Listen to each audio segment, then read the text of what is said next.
I love these episodes where I don't do much. My guests today are so incredibly professional and articulate, poetic and determined that I just had to ask a simple question, and a string of insightful stories ensued, along with illuminating trans, lesbian, queer and feminist curating framings. Stick around to the end because I assure you, you will come out of this episode more affirmed or more informed at the very least. So welcome to the very first special summer episode of Exhibitionistas. There will be lots of endearing, hilarious and courageous stories for you, unveiling queer lives in detail and with a tenderness often missing when talking about homosexuality and particularly, currently, trans people. Interviewing E-J Scott about his exhibitions through the lens of his trans life and values within the heritage and museum institution was powerful. On the other hand, the incredible work ethic of Gemma Rolls-Bentley will give you a real insight into curating from a lesbian queer perspective.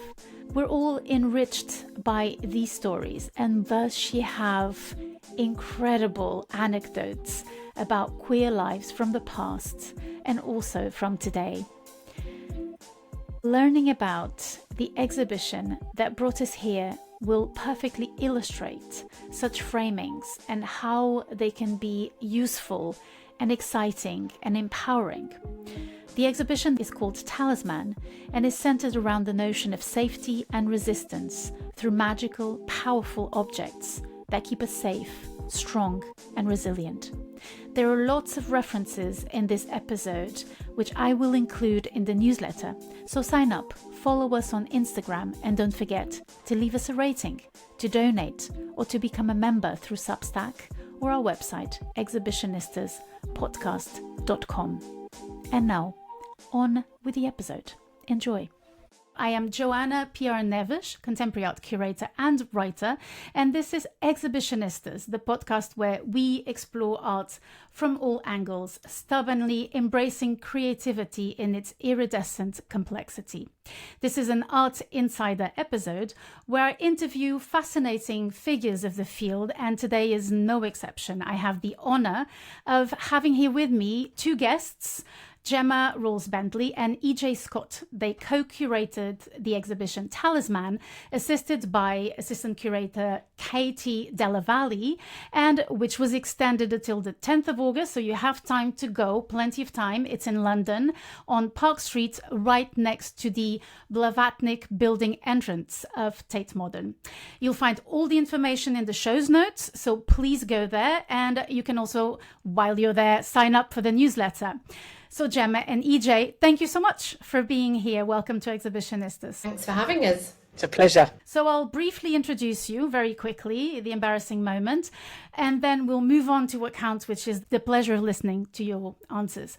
So Gemma Rolls-Bentley is a curator, writer, and creative consultant with a career spanning 2 decades. She has a multifaceted approach to the field, and she champions and supports diversity, particularly female and queer artists, with a mission to create more space for LGBTQIA+ voices and creative endeavors. She is the author of the magnificent book that you must purchase if you don't have, Queer Art from Canvas to Club and the Spaces Between, whose title reflects the width of her perspectives on art practices and their spaces. She is in the Leslie Lohman Museum Acquisitions Board, and she sits on the Couto Association Committee. She's curated too many exhibitions and done too many projects to list here, but I would highlight the Brighton Beacon collection, which is the largest permanent display of queer art in the UK, and it includes artists such as David Hockney, Isaac Julian, who wrote the foreword for her book, by the way, Catherine Opie, Elmgreen and Draxet, Prem Sahib, Sunil Gupta, Sinwai Kin, and Maggie Hambling, who's recently unveiled a new blue plaque, which I discovered in Gemma's Instagram account. So Gemma, do you want to tell us what happened? What was that blue plaque? Sure. It was a really iconic moment. I felt very lucky to be there.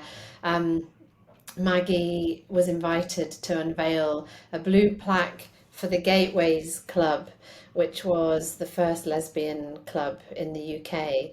It essentially was a space for lesbians from around 1945 to 1985, and there are many, many, many wild stories from that place. It's a basement bar in Chelsea, just a very unassuming door on the street. I've heard many stories, especially since I posted that reel involving Maggie herself, which she was horrified to hear when I saw her on Wednesday and told her that.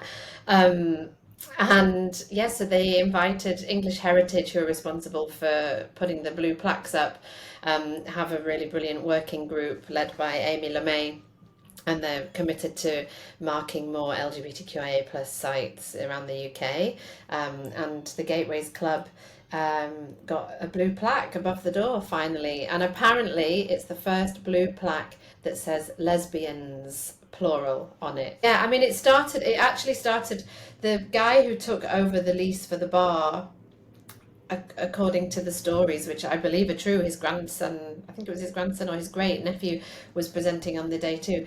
Apparently he won the deeds for this bar in a boxing bet that he did very well out of. And I think so that he actually took over in like the 30s, late 30s. And then his wife, who Maggie calls Queen Gina, ran the bar with her friend Smithy, who was a lesbian from the American Air Force. There's a really great documentary it's free on iPlayer at the moment, called Gateways Grind, about the club. It's like an hour long and it's really good, and Maggie's in that too. But yeah, these two women ran the bar, a butch and a femme. Well, lesbian presenting women. According to this documentary, everybody assumed they were a couple, but Gina's daughter says that she asked her mum on her deathbed, "Were you and Smithy ever and she said, no, we weren't, but it wasn't because of me, it was because of Smithy." So I presume it's because there was a husband and Smithy wanted to be honourable. But they ran this bar for decades. I mean, the stories. It's a great story. It's a really good job someone made a film. Oh my God, yeah. But, I So mean, watch the Gateways film. Grind on Yeah. iPlayer. Okay, a Uh-huh. must watch. Okay, amazing. Just need to highlight another project of yours, Gemma, by the way, which is open now and will be open until December at Walterton. It's a 2-person exhibition with Maggie Hambling and Ro Robertson. So E-J Scott is a curator, cultural producer and academic, senior lecturer in culture, criticism and curation at Central St. Martin's. E-J's curating and projects recenter histories of alienated, othered and marginalized communities. I would highlight the West Yorkshire Queer Stories project, which was organised in partnership with MESMAC, Leeds City Museum and West Yorkshire Archives, National Science and Media Museum. But more importantly, E-J is the founder of an absolutely incredible and innovative project called the Museum of Transology, which is the UK's most significant collection of objects representing trans, non-binary and intersex people's lives. And this year, the Museum of Transology celebrates its 10th anniversary. And we'll talk about all this in a bit. Just to finish E-J's very short biography, and again, really, really succinct. There would be much more to say. E-J was awarded the UK's Activist Museum Award of 2020-21 by the Research Centre for Museums and Galleries, and he co-authored the Trans Inclusive Culture Guidance for Museums, Galleries, Archives and Heritage organizations, and that includes 11 museums across the UK, namely the National Trusts, which is incredible, amazing. So do you want to tell us a little bit about that project? Because it seems that it is very fresh in the works, as it were. Thanks for having me. The Trans Inclusive Culture Guidance really responded to a very specific point in time. It was produced by the Research Centre for Museums and Galleries out of the University of Leicester. And increasingly, the Research Centre was, RCMG was getting inquiries from people they'd worked with before, and members working actively within the sector about how to navigate their institutional values surrounding trans inclusion at a time that was becoming increasingly fraught in the UK, with the government and our National Health Service, our university sector, the Office for Students, the EHRC, pushing for trans exclusion, if you like. The museum and heritage sector in the UK plays a very, very important role in disseminating our social values. You know, it's very much where you find out where you belong in society and who you are and how you got here and why. So we've got a really strong sector when it comes to inclusivity. And so out of those inquiries and in combination with the difficulties I was facing working on a project I've curated Queer and Now at Tate for a number of iterations, and up to 10,000 people come on one day, and there's 100 artists and speakers, etc. Well, just a couple of weeks before we sort of went into full production, there was a protest against drag story time, people saying that it wasn't suitable for children and queer families to have access to storytelling within the gallery. And there was a protest outside Tate Britain. You know, it's got the neoclassical stairs. It's a really iconic sort of looking building in our cultural sector, and right up the middle of the stairs were the police, and on one side were the left in support of the activities, and on the other side were the far right. What we were seeing right in front of our eyes in this physical manifestation was also what we were seeing in the cultural sector. And this was in 2023. Right. Yeah, so our first iteration we worked at a rate of knots. A project like this would normally take us a couple of years to turn around. We turned around the guidance within 6 months. We surveyed members in the sector. We got thousands of people writing back about what they needed to know. How can we be trans inclusive? What does the law do? Can we be protected, etc.? And we navigated building a document that was both ethics and values as well as legal advice. And we ended up having a huge amount of support from the sector. The International Council of Museums backed it. There's just been an iteration of it released just a couple of weeks ago in Venice, of the Italian version, and we're moving into the next stage with 11 partners right here across the UK about how to implement the guidance with case studies. And all of the museums that have signed up in this iteration will be producing exhibitions, displays, staff training and so forth, that makes them confident in maintaining their already pre-existing institutional values about LGBTIQA plus inclusivity in these spaces, and the important role they play in maintaining those values being visible within the art and heritage sector. So it's a really important piece of work that we're really proud of, but moreover proud that the sector has really stood up and stood behind it as well. Especially, I don't know if you want to talk about this, but maybe briefly mention the Supreme Court ruling this year, because for our listeners, we have listeners across 67 countries, and they may not be aware of what happened this year. So over these 2 last years, there's been a movement that is quite the contrary of what's of that inclusivity in museums and galleries. That's right. So in the broader sector, we've had EHRC rulings. So that's, you know, our Supreme Court saying that ruling against trans people's existence, basically, and their right to exist. So accessing public services, health services, toilets, etc. It's a really significant setback in trans rights and protection in the UK. It's also completely unpoliceable. So it's our sectors, our arts and culture sector particularly has fought back against it. Even in practical terms, how on earth can we stop people using the toilets in our venues? What do you want us to do? Police their bodies, etc., etc. But then we also have the Office for Students ruling against trans inclusive curriculum. Again, this, for example, within my university, which is an arts university, how many students do we have who aren't queer on campus? You know, so they are the future of the arts sector. taking away trans inclusive, trans positive, queer positive curriculum is a really significant step as well. So we're waiting for that to be enacted. So to have the museum and heritage and gallery and archive sector stand up and go, we will not stand behind this, we will push back against it, and we don't think it's workable even if you tried to make us do it, I think really shows that the creative sector has always been a leading sector for who we are as UK society on the ground, who we are as people and communities, that hopefully will ultimately speak louder than the media misrepresentation of division that is overemphasised and inaccurate.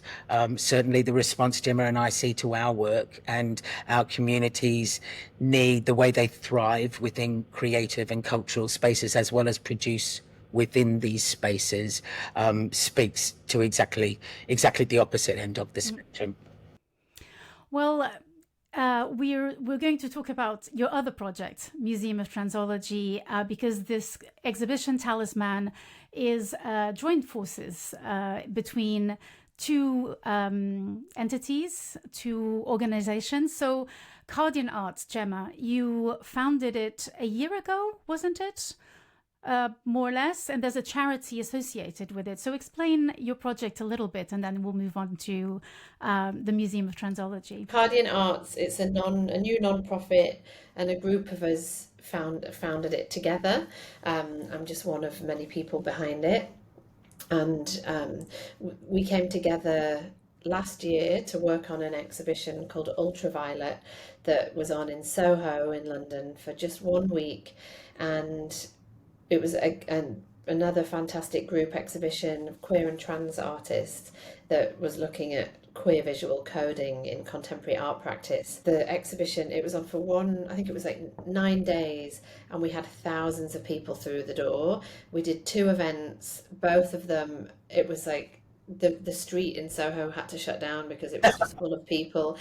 The turnout was really mind-blowing, and so those of us who did the show said there was obviously a demand for this kind of programming in London still, and people had travelled from all around the UK actually to come to the exhibition, which we've also seen for Talisman, the same.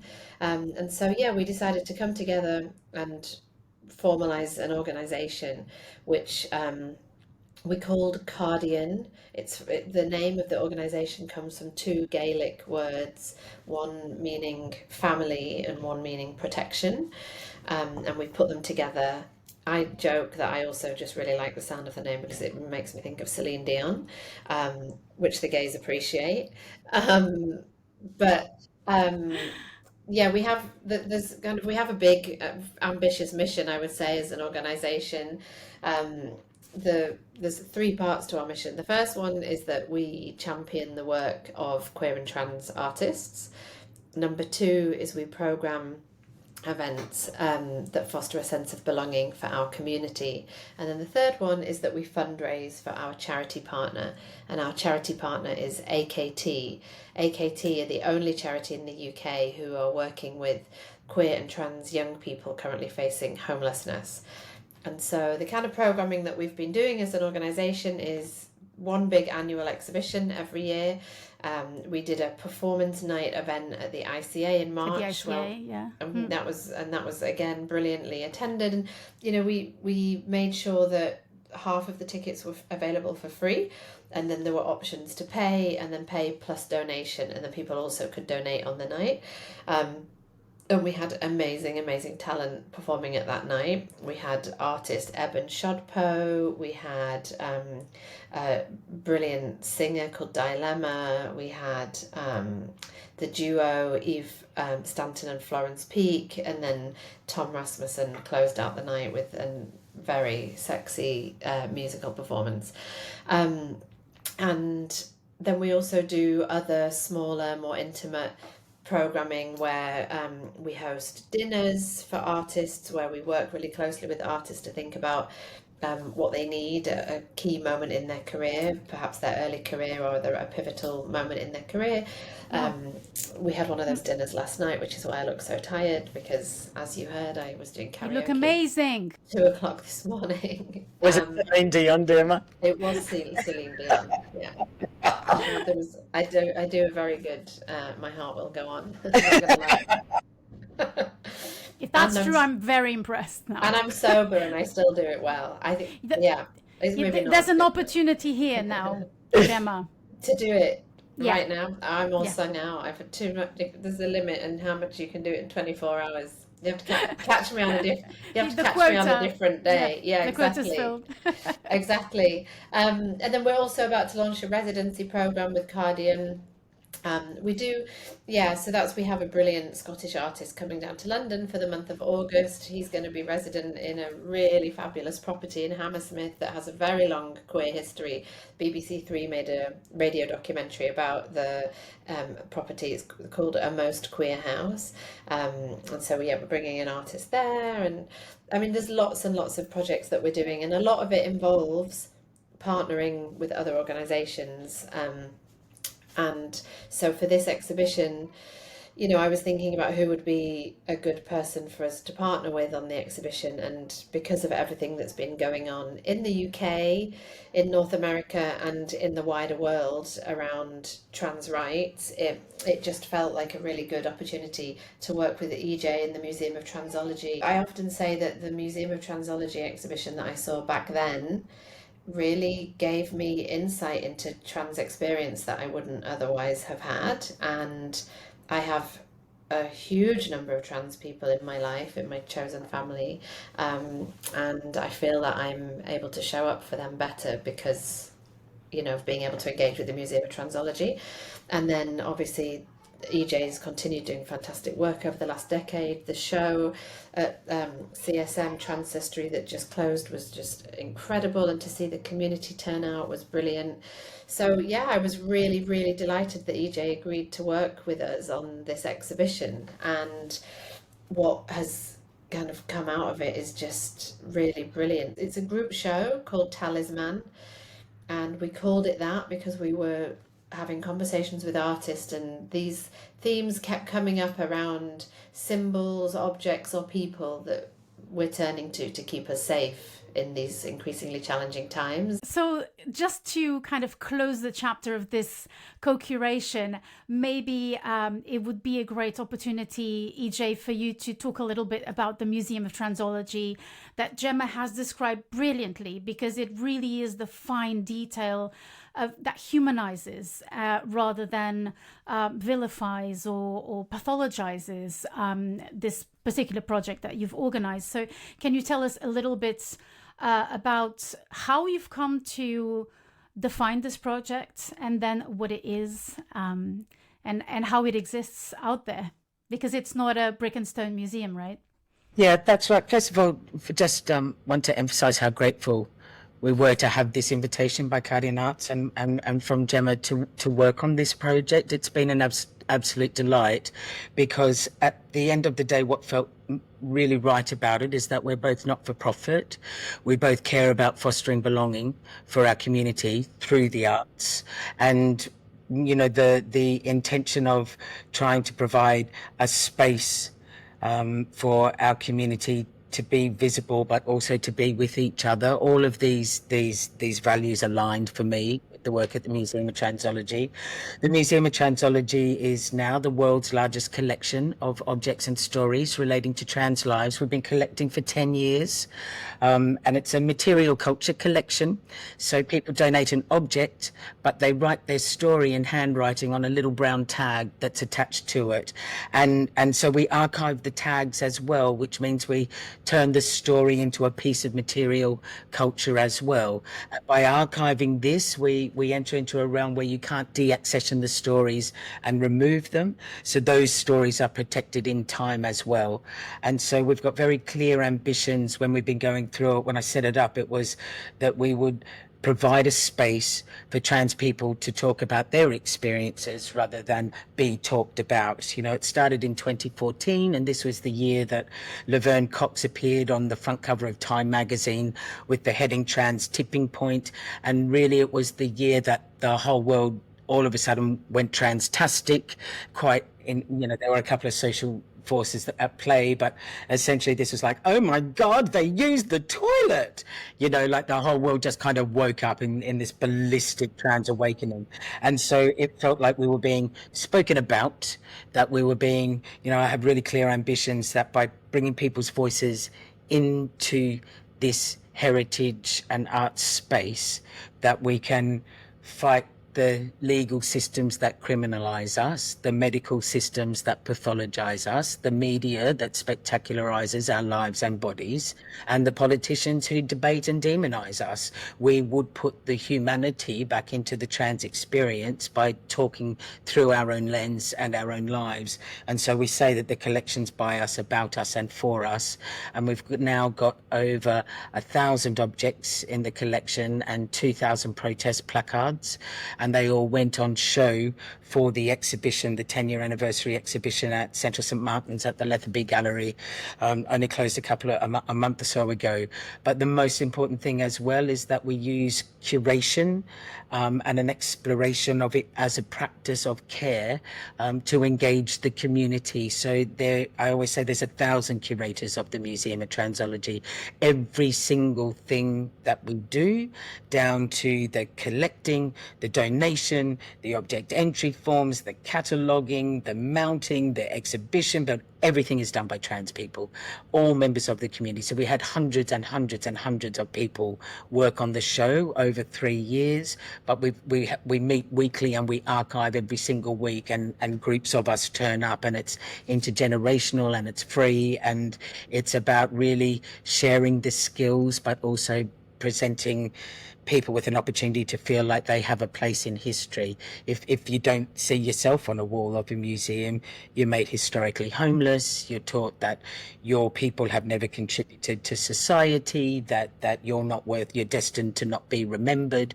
So actually fighting back against that and going, come and write your story and protect other people's stories enables us as a community to be empowered to understand that we are actively contributing to the world around us.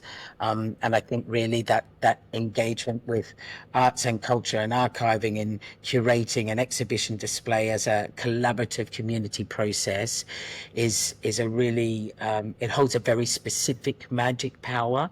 And in a way that brings us back full circle to talking about this exhibition. What is that talismanic power? What really is it about how we can use our art and our queerness and our talents and our transness to find each other, but to find our way in the world when the world sometimes feels overwhelmingly challenging.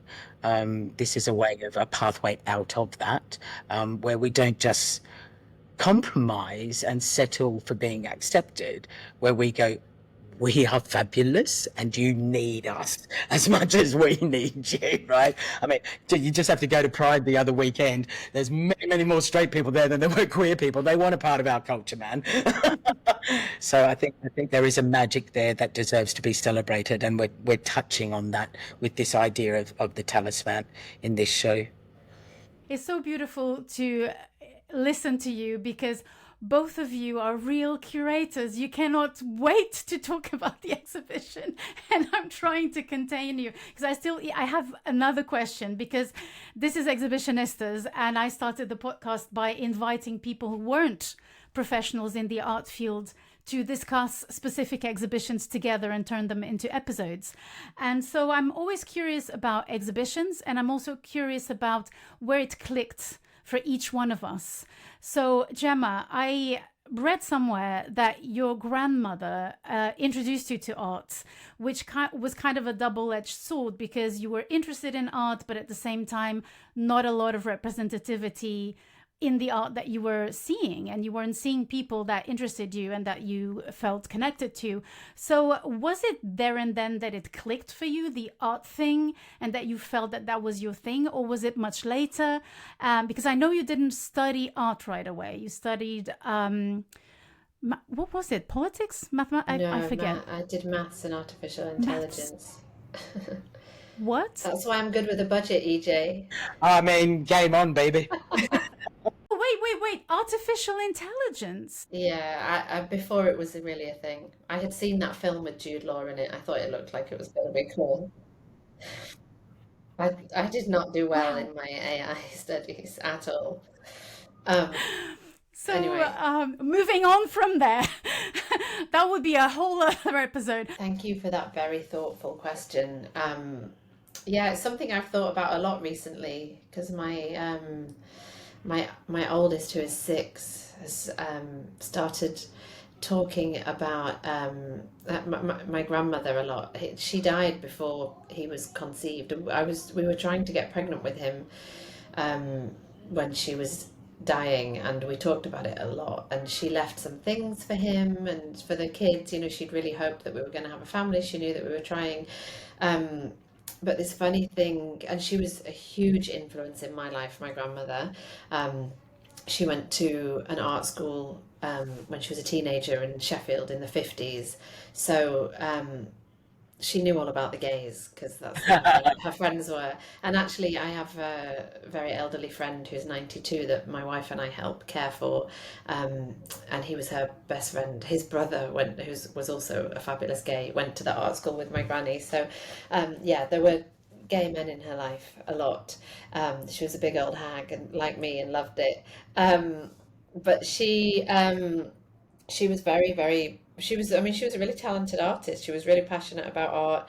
She actually had a scholarship to come to London and go to the Slade, but she got married to my Wow. granddad. Got married to my granddad instead, and ran her parents' shoe, worked in her parents' shoe shop, and didn't ever go and do her studies. But so I think when I came along and expressed an interest in art, she was really happy to have someone that was into it with her. And we visited a lot of galleries together. And I really, there's some really kind of vivid memories I have.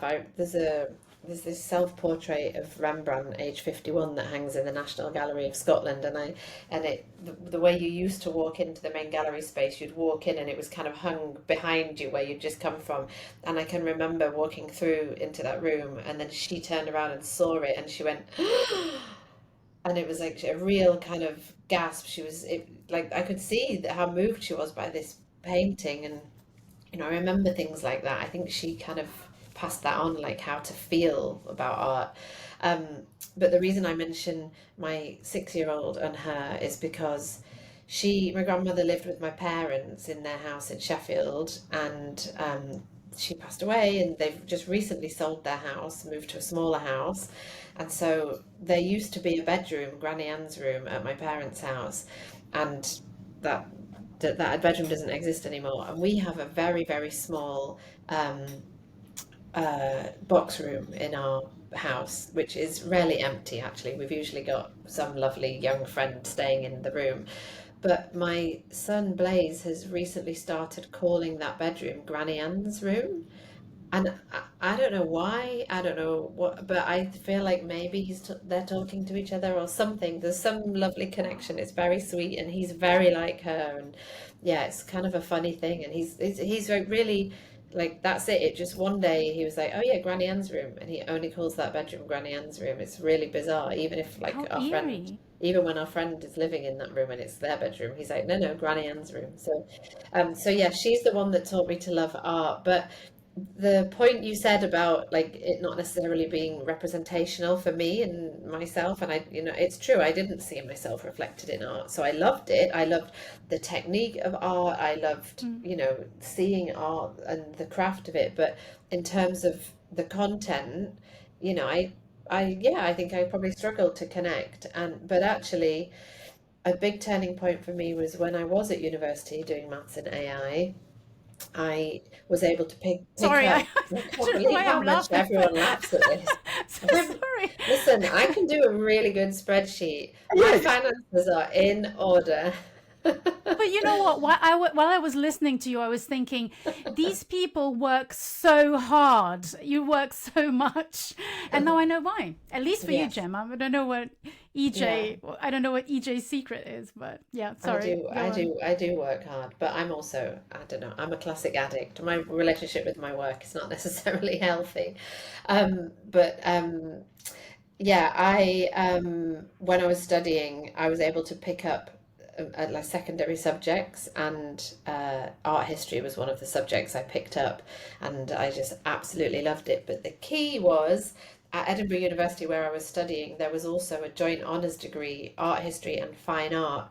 And many of the students on my art history course were also practicing artists and had art studios in the art school. And so I used to go and hang out with them in their studios. And that was the moment that I was like, this is the world I want to be in. This, I could see a role for myself. I knew I wanted to work with artists.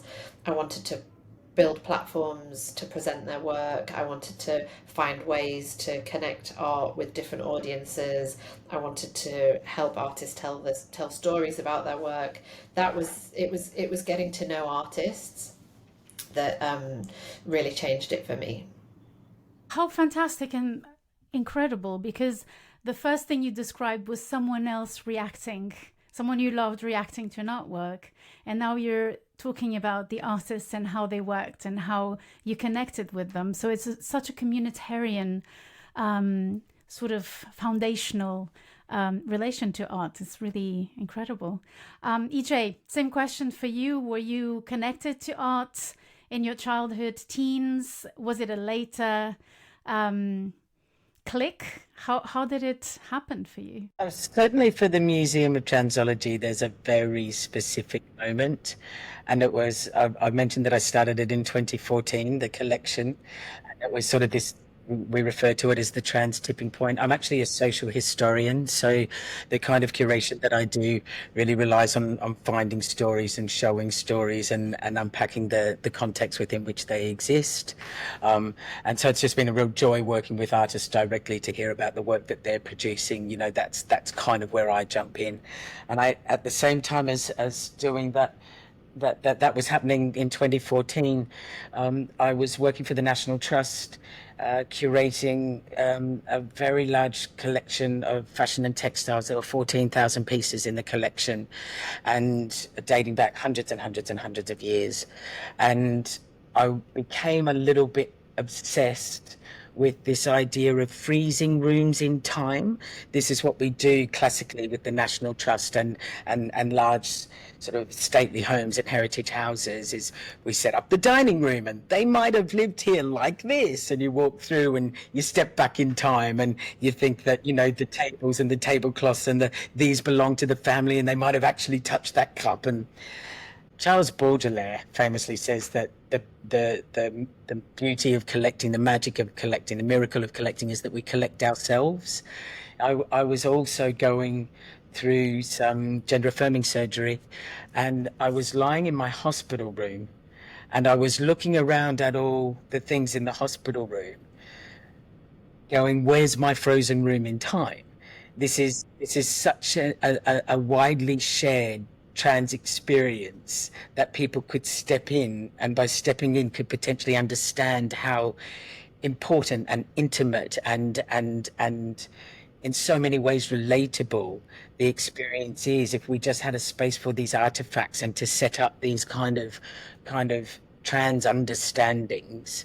And as I was sort of thinking about this, my best friends came up to visit me in the hospital room, and one of them stuck their hand through the door and it was holding a balloon from the gift shop downstairs. It's a boy.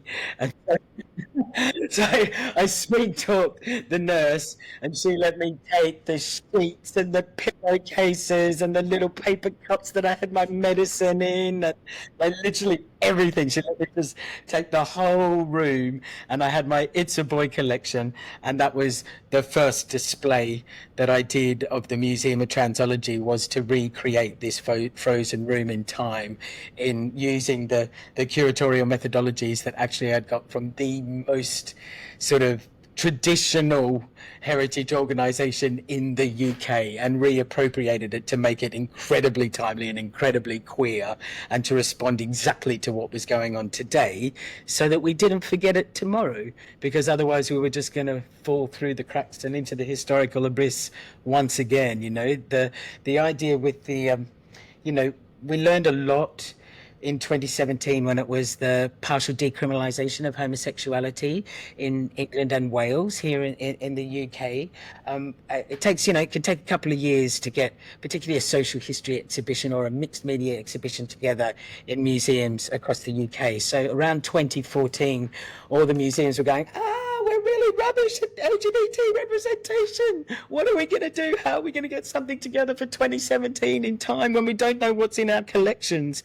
And so that couple of years lead time to think about what was in the collections, we also realized that a lot of the social history in the collections, as opposed to creative output by queer artists, were the medical records, were the criminal records, were, all the same things we were potentially going to have to rely upon if we didn't start building a trans collection. We wouldn't be learning from the queer past. And what's the point of doing all this queer history for the wider world if we're not learning from it ourselves within the community, right? So that's when I was like, we are just going to end up with criminal records about the trans community in 100 years' time. We're just going to have these newspaper reports again in 100 years' time. We have to do something about this. So it was all those sort of cogs colliding. I don't know if cogs collide. Maybe you could give me an update on that with your AI skills, Gemma. But it certainly was all the pieces falling into place that was born of a very personal experience, sort of segueing into how can I curate for social change? How can we use curation as a force that actually is more than a spectacular, more than a show? It has intentionality and power. Yeah. That's leading to my next question, which is the reframing of exhibition making, because you're both curators, and obviously there's always these kind of identity politics thrown at us, saying, is there a female way of making art? What does that even mean? But you're reframing things. So how do you think that your missions reframe curating in particular? And maybe that could lead us to the exhibition Talisman that we're talking about. This is something that I thought about an awful lot when I was writing my book, because I needed to, if I was going to write a book called Queer Art, I needed to understand, firstly, what I meant by queer art, and secondly, why it was even relevant to have a book about queer art. And so for the purposes of that book, I took queer art to mean anything that refers to the queer experience implicitly or explicitly. And the reason it felt very relevant to put all of that work together in a book was because applying a queer lens to art can provide new ways to connect with the art. I often use David Hockney as an example. I knew all about David Hockney because I'm from Yorkshire, and because he's one of the most famous artists in the world, and certainly one of the most famous living artists. And I had seen loads of his work, but I had studied 2 art history degrees, I think, before I really thought about the queerness in his work. And the queerness in David Hockney's work is extremely explicit. He was making etchings in the 1960s of 2 boys in bed together and talking very openly about defending his way of life. But art history has not framed the work as queer. It's not celebrated the queerness in his work at all. At all is wrong. There are people that have been doing that work, absolutely. I think a real turning point for me was the Queer British Art exhibition at Tate Britain that Claire Barlow curated, that made me think about the relevance of applying a queer lens to art history and to art. And so, that, I guess that's kind of where I come from in terms of my art historical training and my art historical background. But when it comes to contemporary art, it feels really, really important that people who wouldn't necessarily ordinarily engage with art and culture, or think that art and culture is that relevant to them in their lives, I think it's very important that people find ways to connect with the work that reflects them and their community. Art can be a very powerful way of making sense of your own identity by looking at other people's perspectives and experiences articulated through their art.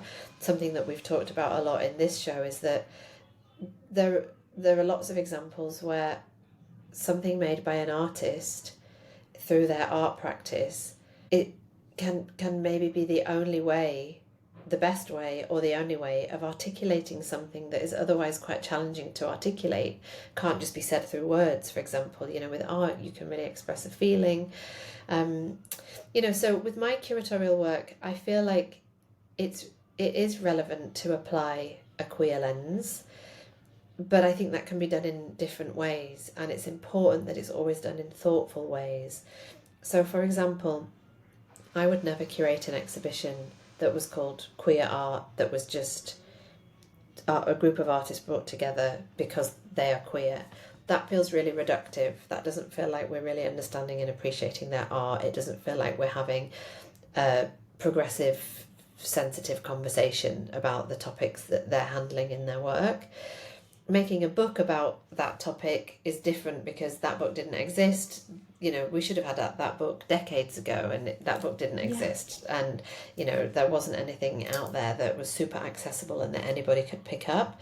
But when it comes to exhibition making, I think that queerness can be part of the conversation. So, for us, we're talking about Talisman, we're talking about these things that people turn to, the magic, the power and the resilience that comes from our community, and the tools that we use to help us find that power. And I did an exhibition a couple of years ago at the Leslie Lohman Museum in New York called Dreaming of Home, that was all about home and what that might mean to queer and trans folk. Whether that's about domesticity, whether it's about family, whether it's about a house, or if it's about moving, migration, chosen family, feeling at home in your own body. These topics can mean so much to people, to audiences, but a queer perspective on those topics is something different and unique, and it should be given space. The exhibition I've just done, just opened in Norfolk at Walterton that you mentioned, the 2-person show with Maggie Hamling and Ro Robertson, that exhibition is called Sea State. It was conceived in response to the Sainsbury Centre, the local institutions programme, all about the question they were posing was, will the sea survive us? And so I was invited to do an exhibition in collaboration with Simon Oldfield, the artistic director at Walterton, responding to that theme. And the 2 artists I thought of, first of all, that I know work very closely with the sea are Maggie Hamling and Ro Robertson. They're also both queer artists, and they are thinking about the sea as, a kind of very powerful metaphor for many life experiences. The sea is something that really resonates with a lot of queer people. There's the themes around mermaids, about unconditional acceptance of the sea and the water. An artist I'm working with on a new show, said to me the other day, maybe it's about the sea. When you look out to sea, you can just keep going. I think there's something kind of like this hopeful potential there. So, that exhibition in Norfolk is about the sea, but the queerness that those 2 artists bring to that topic is relevant and is worth discussing. Yeah, it's funny because I was at the Kurto the other day. There was this exhibition of a German collection that is very close to the Kurto collection, and there was a painting by Toulouse-Lautrec called Chahut Kao, depicting a woman facing the spectator. And I was so struck by that painting, and I thought, you could see that woman in the street today, the stance, the masculinity, there was something so special about it. And I was with a friend who told me the story about Shayukao, who I didn't know. And this was a clown, so a female artist who performed as a clown, which at the time was quite revolutionary and openly lesbian. And then I went to the Musée d'Orsay website to learn more about this story. There's a description of the room. It's another painting, the room that she's in. And someone is in the back, and there's a mention of that person potentially being a client. There's no explanation of the relationship of Toulouse-Lautrec with her particularly, of including her in Elle, the whole catalogue of prostitutes that he... So all of that history is lacking. So you don't understand that character, and you don't understand that physicality and that pride and that stance. So the history is truncated. But of course you can talk about prostitution because, of course, you know, that's something that is relevant always, you know, for the place of women. Yeah. If it's the idea of but what being discussed through a misogynistic framework, I'm sure. It's really, I mean, that happens all the time. Historically, that is, those LGBTQIA plus stories have been omitted or actively erased. And, you know, there's a lot of work going into uncovering those stories, and a lot of the kind of archival work that E-J was speaking about is just really key to that. It's interesting that you kind of gave the example of Musée d'Orsay, because they've had kind of, I would call it a little bit of controversy around this recently. They just had an exhibition by the painter Gustav Caillebotte, who painted lots of sexy men, some with their bums in the air when they were scrubbing floors and stuff, getting out of baths. And in that exhibition, they did, in the exhibition text and the curation, acknowledged the queer possibility of the work. You know, it's according to the museum, impossible to know how the artist identified what the intention was, because there's no archival material to back that up. Although I'm pretty sure if we were to really dig, we'd find it. But queerness in the work, it's subjective, and I think a lot of the time it can be about the reading and how we read the work. But there was uproar about that queer possibility being applied to that artist. But then, you know, we see other examples like the painter Lotte Laserstein, who painted herself and her female models, and again it's like it's giving lesbian, but no museum is ever acknowledging that, and the lesbians are like, why aren't you acknowledging that these people might be lesbians, you know? So yeah, I think it people find, in terms of particularly with art history and museum displays, to have acknowledgement of those lives can be very, very validating, even if it's a question. It's just a question to consider. It can be really validating and it can be really important, but there's a lot of fear around that and around doing it. I think one of the great things about the way E-J works is thinking of, you know, like with the trans inclusion guidance, it's thinking about, it's not just one project, it's thinking about passing it on. And actually a lot of the way that we've collaborated around the exhibition Talisman is we've been working with E-J's community curators that work with him at Museum of Transology, most of whom are quite young or early career or at a pivotal moment in their life where their identity and their career might be intersecting, and we can work with those people and pass on our experiences and know that these people are going to be going out and making their own exhibitions.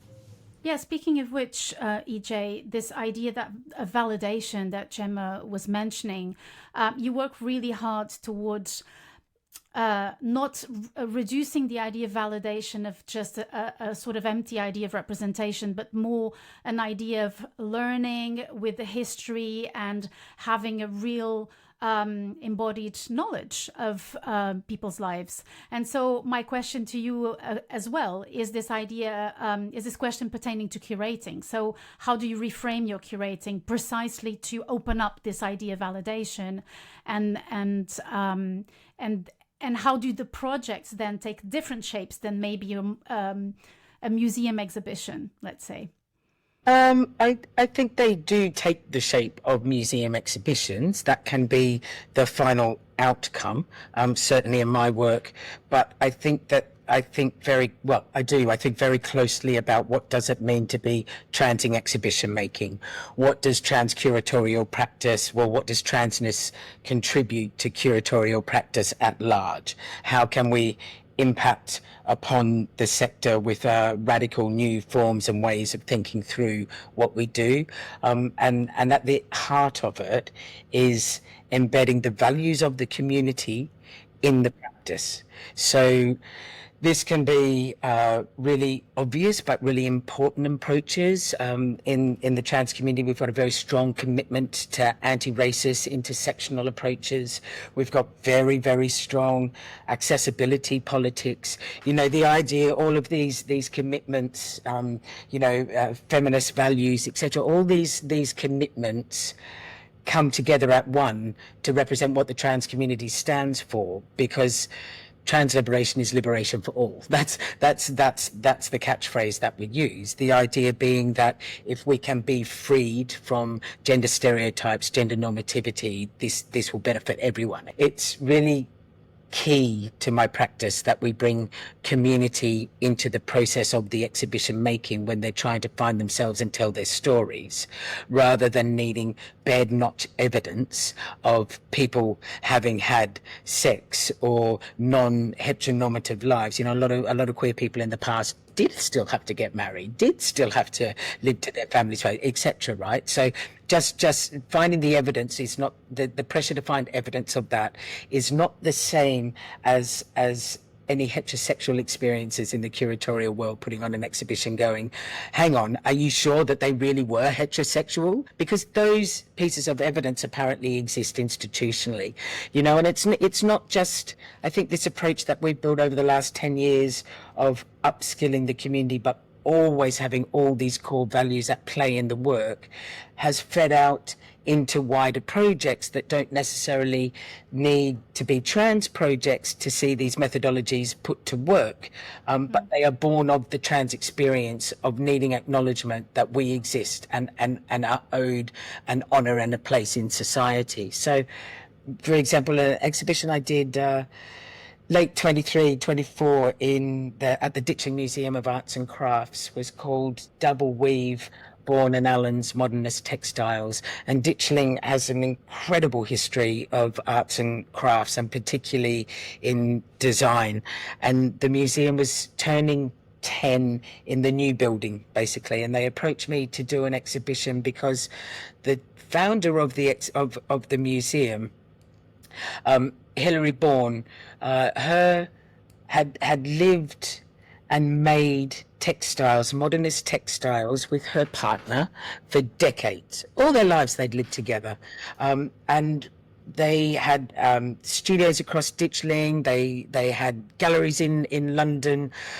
They produced all the textiles that, for example, hang in the Royal Festival Hall in London. They made the textiles that were the first textiles in the first ever jet planes in the UK. They did all the textiles that were in Ben-Hur, the epic movie. So these were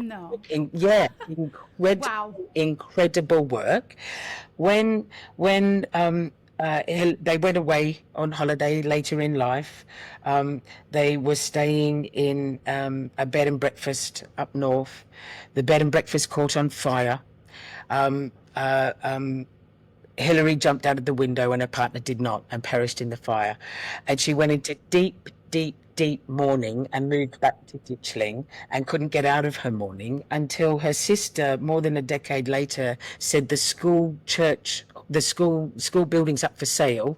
Why don't you build it and why don't you buy it and start a museum and put all your textiles with your partner in there? And it was this foundation of this entire museum, and their relationship was never spoken about.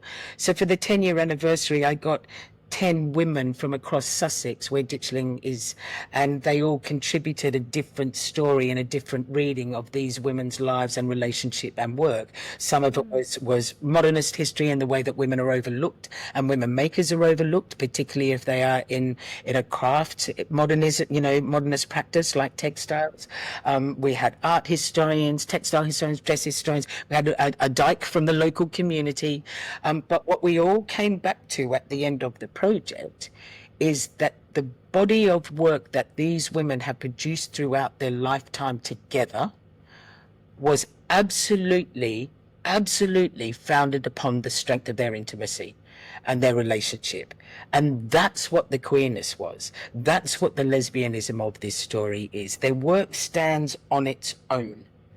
But by understanding that their relationship was part of their creativity and their really acute business skills, for example, by understanding that they ran the business, they ran the weaving studios, they ran the dyeing, they swapped vegetables to make dyes with other local lesbian lovers in the area that also had little weaving houses. Like this is about this history that brings Ditchling to life because it went across multiple sites of making.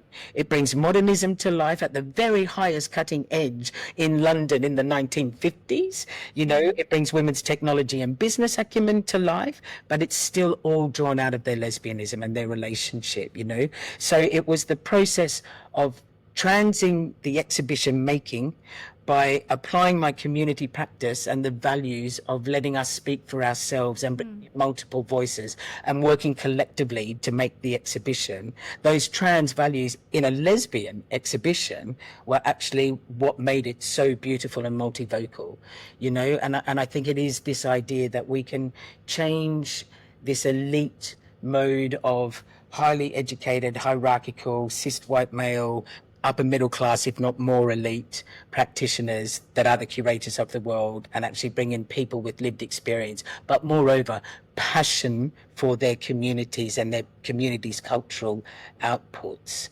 that really can drive a shift in curatorial practice at large, I think. In the exhibition Talisman, there's also this effort, I believe, to also decenter from London, so that you have artists from all across the UK. For example, Richard Maguire, who has these absolutely incredible tiny drawings that are so complex and layered. When we started putting Cardion Arts together as an organisation, one of the things that we really wanted to make sure we did was that we presented work by artists from right across the UK. There is more stuff happening in London often than there is across the rest of the country, and so that felt very important. And we treat all of the artists exactly the same, even though there is Lubaina Himid in the show, who's about to represent Britain in the Venice Biennale, and then we've got some very early career artists in the exhibition, or we've got artists who've been making work for a long time but haven't necessarily had that many exhibition opportunities. So I would say that it's very diverse in terms of artist career stage, as well as artist identity in the mediums that they're working with and the way they approach their work.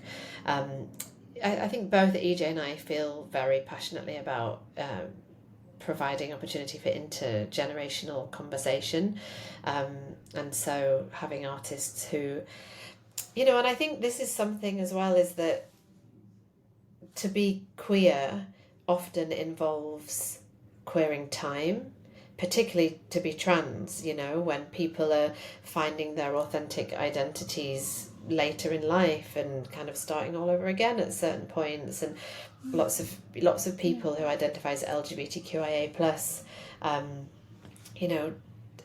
figure things out at different points, and depending on where you live and what access you've had to different reference points and culture and role models, stuff can happen later or younger, it just all really depends. And so I was sat with a couple of friends the other day, two trans women, one who is several decades older than the other, and the younger one was really kind of mentoring and supporting the older one, because the younger one had transitioned much younger and had known and probably partly because she was growing up in a different era, and so I think queers are very good at turning the world upside down and using that to our strengths. And so I would say that's kind of how we've approached this exhibition, actually. In terms of highlights, it's wonderful to work with Lubena, particularly in such an exciting time for her. She's so busy, and it means so much that she contributed work to this show. It means so much to the artist to be exhibiting alongside her. Similarly with Jessie Darling, these are artists who the earlier career artists in the exhibition really look up to. But then it's so exciting to be presenting artists like Zach, you mentioned, who's a brilliant painter, who's only really focused on painting in the last couple of years, and they're almost 40. But then we've got really young artists as well, and artists like Emily Pope, who's put a beautiful lightbox in the show that she recently exhibited at Southwark Park Galleries. Ajamu X, who is a legendary photographer, inspires generations of artists. I'm sure EJ is now going to tell you about one of the artists that he brought to the show, Wayne Lucas, who is brilliant and has had such an incredible response to his installation. Hasn't he, though? It's been so gorgeous. Brilliant, absolutely brilliant. Wayne's lived through the 80s AIDS crisis here in London. It was under Margaret Thatcher. The media was misrepresenting and causing absolute hysteria. Really, it's very similar to what we're experiencing now with the trans community. This media furor that's not speaking the truth, basically. And Wayne has produced recreations using found council doors that were the same as the ones that he was familiar with from this period when he was a young man in the 80s. And on the council doors in the toilets, they used to have horrific graffiti carved into them that was homophobic graffiti. One of the ones he remembers really clearly was GAY, got AIDS yet? So all these kind of really, really rough, very intimidating, frightening kind of language being used in these public spaces, particularly public men's spaces. But the other thing that he experienced, even though he was confronted with this homophobia, was the idea that there were other gay men out there, that there were other queers out there. And so it was a nuanced space for him, of mixed emotions, mixed vulnerabilities, and so he's recreated the doors, and he's a beautiful artist, beautiful artist, figuratively, all sorts of things, got lots of different practices, embroidery, all sorts of things.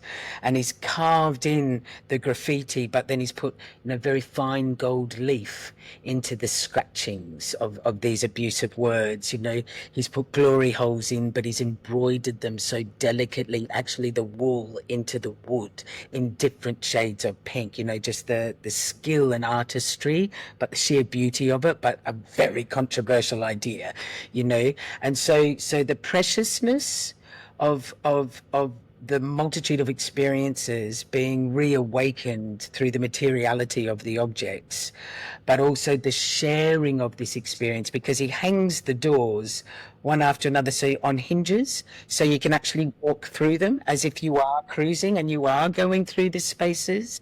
And so he passes on knowledge intergenerationally about being a queer man who had to navigate his own identity and his own desire, but also public attitudes, onto a next generation who today find that this kind of intimacy and sexual awakening is often achieved digitally through apps online. So it's a different culture. And so he's passing on knowledge about the community that goes beyond just fear, but does recount that to a younger generation. And I think it's a really, really quite magic example of the way in which art can talk in a very complex, experiential way through these incredible works that we're so lucky to have such talented artists being even able to conceptualize, let alone produce.